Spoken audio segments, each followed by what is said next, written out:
Nnena was a young girl who lost both her parents when she was just 10 years old. Since then, life had been nothing but pain. She was sent to live with her stepmother, Madame Eboob, a woman with a bitter heart. Every day, Nnena woke up to insults. "Wake up, you useless orphan," Madame Eboob would shout. Nnena did everything in the house, sweeping, cooking, fetching water. But no matter how hard she worked, her stepmother never appreciated her. One day, Madame Eboob had enough. "Get out of this house," she shouted. "But Mama, it's raining," Nnena cried, shivering in her torn clothes. Madame Eboob pushed her out into the night. That was how Nnena ended up walking barefoot in the rain, with only a small nylon bag. She had nowhere to go, no one to call. Her heart was broken. She finally found shelter under a small bridge by the roadside. It was cold. The ground was wet. But that was the only place she could rest. That night, Nnena cried until sleep took her away. Nnena stayed under that bridge for days. She begged for food. She drank from public taps. Sometimes she went to sleep hungry. The sound of cars passing above and people walking by became her lullaby. One day, a woman selling a kara noticed her. "Small girl, you still stay here?" she asked kindly. "Yes, Ma," Nnena replied quietly. The woman gave her a kara and water. "Come help me carry tray tomorrow. I go give you something." That small act of kindness brought a little hope to Nnena's heart. Maybe all hope was not lost. On a sunny afternoon, something unexpected happened. A big black Jeep stopped in front of her. A man stepped out. He was dressed neatly and looked very rich. "Hello, little girl. Why are you sitting here?" he asked kindly. "My name is Nnena. I don't have parents," she replied softly. The man looked surprised. "Do you want to come with me? I won't hurt you. I just want to help." Nnena looked at him, unsure. But something about him felt safe. She nodded. And that moment changed her life forever. Chief Ibuka was the man who took Nnena in. He was a billionaire, kind and respectful. When they reached his mansion, Nnena couldn't believe her eyes. The house was bigger than anything she had ever seen. Glass windows, golden gates, and flowers everywhere. "Welcome to your new home," Chief said. Nnena was given food, a warm bath, and clean clothes. That night, she slept in a soft bed for the first time in her life. But not everyone in the house was happy about her presence. Some of the workers whispered, "Why is this poor girl here?" Even Chief's nephew, Somto, didn't like her. They called her names behind her back and laughed at her old village ways. Nnena tried to ignore them. She focused on her education.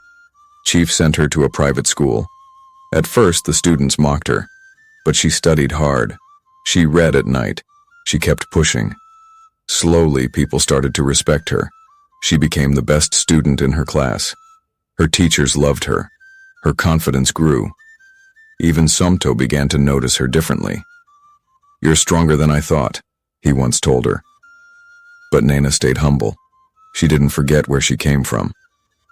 Years passed, and Nnena grew into a strong and beautiful young woman. She finished secondary school and got a scholarship through Chief's company to study abroad. She returned home smarter and full of dreams. Chief welcomed her with open arms. "I'm proud of you," he said. "Here, run one of my companies." Nnena couldn't believe it. She went from begging on the street to managing a big business. She worked hard. The business started growing under her care. Soon, people began to call her Madame Nnena. But she didn't stop there. She opened a home for other orphans like her, a place where poor girls could find food, shelter, and go to school. She named it Bridge of Hope, in memory of where she once slept. Her story spread across the country.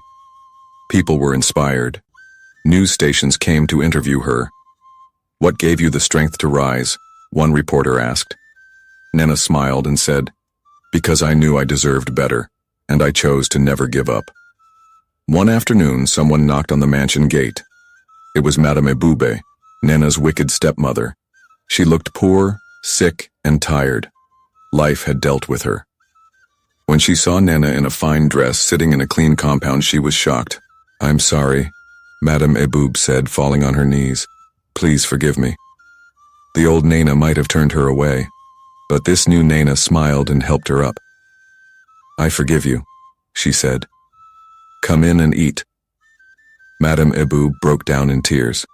That day, everyone in the house saw the real strength in Nnena. Not just the strength to succeed, but the strength to forgive. From a poor orphan girl sleeping under a bridge, to a powerful, kind, and wise woman helping others.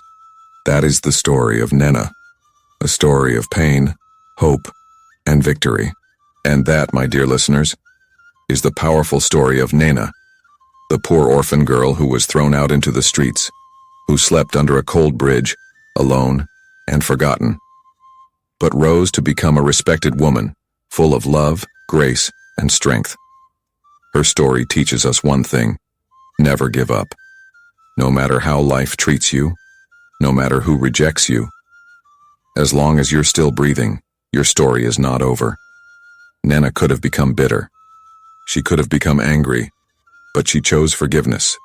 She chose hard work, and most of all, she chose to believe in herself. So to anyone out there who feels abandoned or unwanted, remember, you are not a mistake. You are a miracle waiting to happen. Thank you so much for listening to this story. If it touched your heart, don't forget to like, comment, subscribe, and share with someone who needs hope today.